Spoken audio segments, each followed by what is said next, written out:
Fala galera, como vocês estão? Bruno Soares chegando para mais um vídeo aqui nesta canalzeira do YouTube e hoje vamos falar novamente sobre câmera e sobre a minha mais nova aquisição de câmera que eu estou utilizando para os trabalhos, que é exatamente essa aqui, ó, a Canon RP. Pois é, uma câmera que chegou para mim tem pouco tempo, eu ainda não tinha gravado sobre ela aqui para o canal, então vou falar um pouco o que eu estou achando sobre a Canon RP, se ela vale a pena, se ela não vale e para quais pessoas ela pode ser interessante, né? Então bora pro vídeo.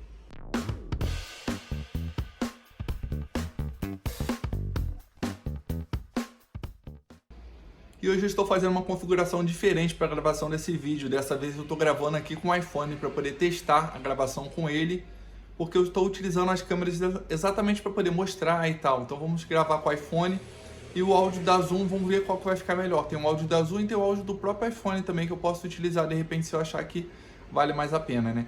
Mas sobre a Canon RP, tem bastante coisa positiva sobre ela, mesmo ela sendo uma câmera um pouquinho antiga, né? Vamos pegar algumas configurações para vocês entenderem um pouquinho sobre ela. Aqui nas minhas anotações temos algumas configurações sobre elas para vocês poderem entender um pouco mais. Então temos aqui, ó, foi lançada em 2019. O processador é o Digic 8, ela tem 26 megapixels, 485 gramas, sendo uma câmera bem leve, bem tranquilo para você utilizar. O sistema de lentes é o sistema RF, porém você pode utilizar as lentes EF, né, que são essas lentes mais antigas, com esse adaptador. No caso, eu estou utilizando o próprio adaptador da Canon que eu comprei, mas tem adaptadores de várias marcas que são um pouco mais acessíveis. De repente, se você não quiser comprar um adaptador da Canon, tem adaptadores de outras marcas. Eu já usei na M50 o adaptador da Viltrox e funcionou muito bem. Agora vamos falar sobre os pontos positivos dessa câmera. O primeiro ponto positivo é a ergonomia dela. Como eu falei, é uma câmera pequena, porém ela tem uma pegada interessante. Lógico que depende do que você gosta de câmera, do que você está acostumado. Eu estou acostumado com modelos um pouco menores, no caso as Rebels. Eu já utilizei a T6i, T7i e tal, e eu gosto muito da pegada dessas câmeras. E a RP, ela tem uma pegada legal, bem interessante, e não é uma câmera pesada. Ela sem o adaptador sem lente é extremamente leve, né? Então a pegada para mim é um ponto positivo. Tem gente que está acostumado com a pegada de uma 5D, uma câmera mais robusta, pode achar um pouco estranho essa pegada aqui da RP. Porém, eu já tive câmeras mirrorless, a M50, por exemplo, ela já tem uma pegada muito ruim, porque ela é muito pequenininha. A RP não, ela já tem um tamanho ali mais interessante para você poder trabalhar. E outro ponto positivo que a gente sempre gosta de falar da Canon é essa tela aqui. Essa tela que você consegue girar ela para cima, para baixo e tal. Ela é bem interessante. Eu adoro esse modelo de tela da Canon. Inclusive, pelo fato de ser tela touch e na maioria dos modelos da Canon, acho um ponto super positivo também. E como eu falei, as lentes funcionam perfeitamente com o adaptador. Então eu vou colocar aqui, ó, só para vocês terem uma noção como é que fica, colocando aqui a minha lente que eu estou utilizando, que é uma lente que eu comprei exatamente para ela, que é uma 28mm f1.8. Então essa fica a pegada da RP com uma lente e o adaptador. E outro ponto positivo que eu também achei sobre ela é a questão do preço, né? O preço que uma RP está valendo hoje em dia está bem interessante e bem mais acessível do que diversos outros modelos de câmera. Ou seja, a gente sabe que a mirrorless é uma tecnologia muito melhor do que as DSLRs. E tem muitas DSLRs que ainda estão com um preço um pouco caro. Então, assim, dependendo do valor que você tem para investir, já vale mais a pena você pegar uma mirrorless, que vão ser câmeras mais novas, com tecnologias muito melhores em questão de foco, do que pegar uma DSLR que às vezes vai estar mais com preço caro também, comparando pelo ano de lançamento e tal. Então assim, eu dei a sorte de comprar essa câmera no AliExpress, eu paguei na faixa de 5.200, 5.400, uma coisa assim nessa faixa, que eu me lembro aqui na câmera, e mais o adaptador comprei separado também. Então assim, se você for procurar nessa faixa, até uma 6D Mark II, se bobear, vai estar mais cara do que a Canon RP, e eu prefiro mais a Canon RP do que uma 6D Mark II. Então, o preço dela está bem interessante. E já estamos em 2023 que eu estou gravando esse vídeo, tem diversas outras câmeras mirrorless que já foram gravadas, já foram lançadas da Canon e de diversas marcas também. E eu preferi a RP, que é uma câmera mais antiga, por ser uma câmera sensor full frame, ou seja, eu uso também câmera sensor APS-C, mas eu gosto muito de ter uma câmera sensor full frame para poder trabalhar aqui no meu kit, né? Principalmente porque eu gosto muito da lente 1740, ela tem uma ótima abertura, né, de ângulo, né, em 17mm, e é uma lente série L, uma lente que tem uma qualidade muito melhor do que se você for, por exemplo, usar uma lente APS-C equivalente uma 10-18, por exemplo, que é uma lente mais barata, mas ela não entrega a mesma qualidade que uma lente 1740 série L, né? Então, um dos fatores de eu querer utilizar o full frame é questão das lentes, né? Como elas se comportam também. Então, eu poderia, de repente, ter escolhido uma câmera APS-C mais recente, que tivesse ali num preço parecido. De repente tem a R10, se eu não me engano, que tem algumas configurações até melhores em questão de ser mais recente para vídeo, algumas coisas assim, mas eu quis a RP pelo fato de eu querer uma câmera full frame, porque eu já estou acostumado a trabalhar com esse sistema e gosto como as lentes ali se comportam no full frame. Uma coisa muito interessante nesse tipo de câmera RP é que através de apenas um clique você consegue mudar o enquadramento dela de full frame para APS-C também, ou seja, eu posso estar usando full frame e se por um acaso eu quiser fazer uma foto com o enquadramento ali do APS-C para ganhar um pouco mais de zoom, né, vamos dizer assim, eu posso apertar um botão e ela já entrega a foto pronta já com o crop. Então eu acho muito interessante essa situação. Em outras câmeras mais antigas não tem essa possibilidade. Por exemplo, na 6D que eu utilizava, não tinha essa possibilidade.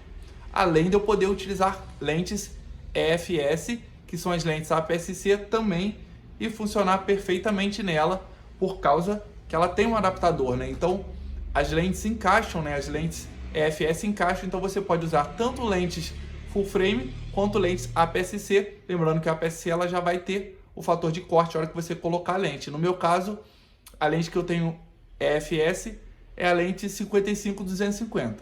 E outro ponto super positivo que a gente tem nas câmeras mirrorless é referente à parte de foco. Ela tem bastante ponto de foco, foco na tela toda praticamente, né? Vamos dizer assim.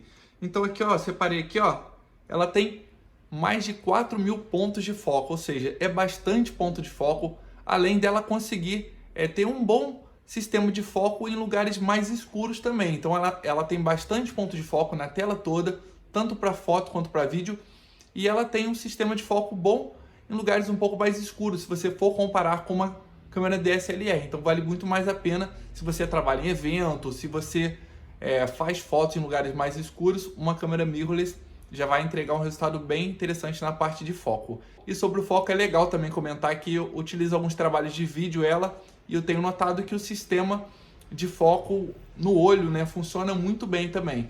Então assim, é um sistema de foco já mais aprimorado se você for comparar com câmeras já lançadas um tempo mais atrás, no caso as DSLRs, o sistema de foco dela é muito bom. Referente aos pontos de foco, olha só quais as opções que nós temos, entendeu? Tem vários tipos de pontos de foco diferentes para você escolher, vários tipos de sistema. Basicamente o que eu uso mais é um ponto de foco só, mas esse de rastreio aqui ele é bem legal, principalmente para vídeo, né? Então, mostrando algumas opções para vocês aqui. E outro ponto positivo que nós temos sobre ela é a questão do ISO. O ISO dela eu achei muito bom, muito usável, até 4.000, 6.400, na minha opinião, tranquilo, usaria sem nenhum problema, como utilizo em alguns trabalhos de eventos e tal, que foi necessário, né? Lógico que quanto mais luz tiver no ambiente, vai facilitar para você ter uma boa foto, né? Mas eu achei interessante porque você consegue trabalhar tranquilamente com essa câmera utilizando um LED. Se você não quiser utilizar um flash, eu fiz um ensaio à noite utilizando somente um LED e uma lente 1.8 em diversas aberturas, né? 2.5, 2.8 e tal, e eu consegui um resultado muito bom utilizando fotos a ISO 4000, fotos a ISO 5000, ISO 6400. O ISO dela vai muito além disso, porém nessas faixas que eu comentei, eu não notei nenhum ruído a ponto de atrapalhar, de me incomodar, né? Comparado com câmeras APS-C, o ISO dela vai bem além.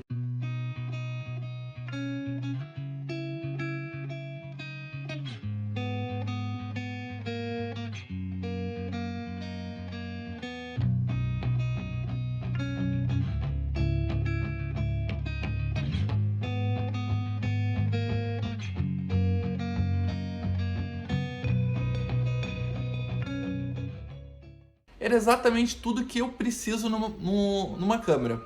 Um bom ISO e um bom sistema de foco. E agora eu estou super feliz porque antigamente, quando eu utilizava algumas câmeras mais antigas, DSLR, eu não tinha um ISO tão alto e também não tinha um sistema de foco tão bom. Então agora estou feliz da vida com a Canon RP. E agora eu vou mostrar algumas imagens dela que eu fiz e falar também sobre algumas coisas ali, já mostrando as imagens. Então são alguns pontos positivos que eu achei da RP, bastante coisa bem interessante, pelo menos para mim, para os tipos de trabalho que eu faço, ela está me atendendo perfeitamente. Mas também tem alguns pontos negativos que nós vamos também citar. Embora os pontos positivos para mim são bem superiores do que os pontos negativos. Uma outra coisa interessante também aqui, ó, é a questão do balanço de branco, né? Você tem como clicar aqui, ó, e você alterar a temperatura colocando o Kelvin que você quiser, entendeu? Algumas câmeras mais simples de entrada não tem essa possibilidade. Então, de repente, isso pode ser interessante em algumas situações para vídeo e tal, que você quer botar várias câmeras exatamente com a mesma configuração, tá aí uma possibilidade. Outra coisa bem interessante é referente à parte do ISO, né?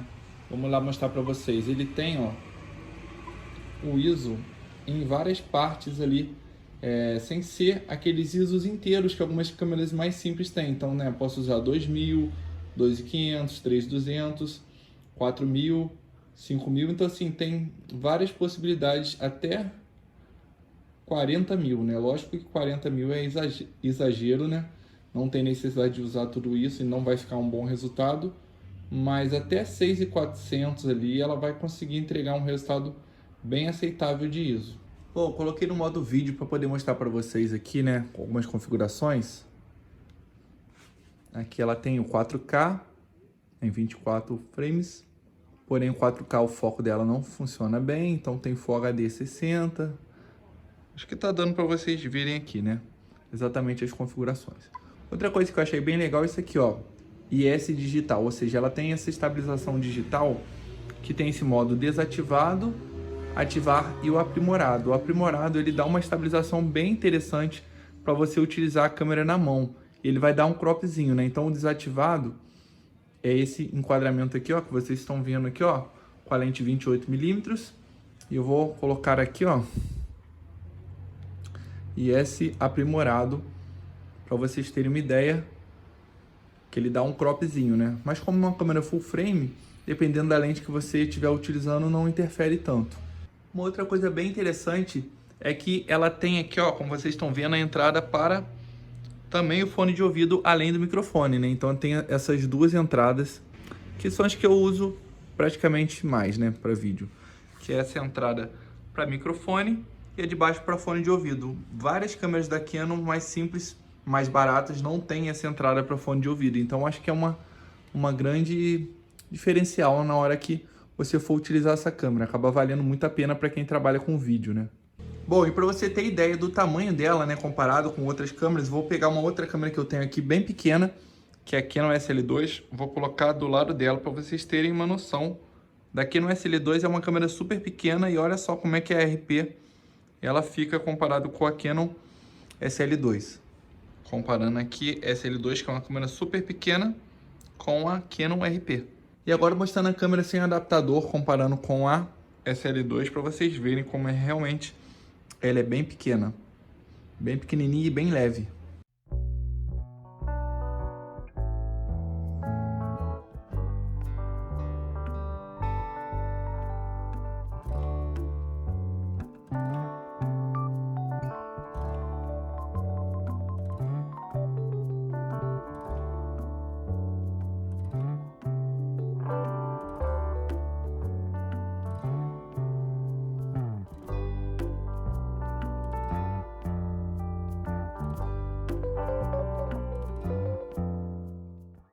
E agora falando um pouquinho dos pontos negativos, né? Referente ao trabalho de vídeo, né? Se você for utilizar ela para trabalhar com vídeo, muitas pessoas já falaram isso, né? Então, muita gente já sabe, o 4K dela não funciona muito bem referente à parte de foco, né? Então, essa é uma coisa que o pessoal comenta muito na Canon RP. Assim, lembrando que ela é uma câmera lançada em 2019, já melhorou bastante esse sistema de de foco em algumas outras câmeras mais recentes da Canon.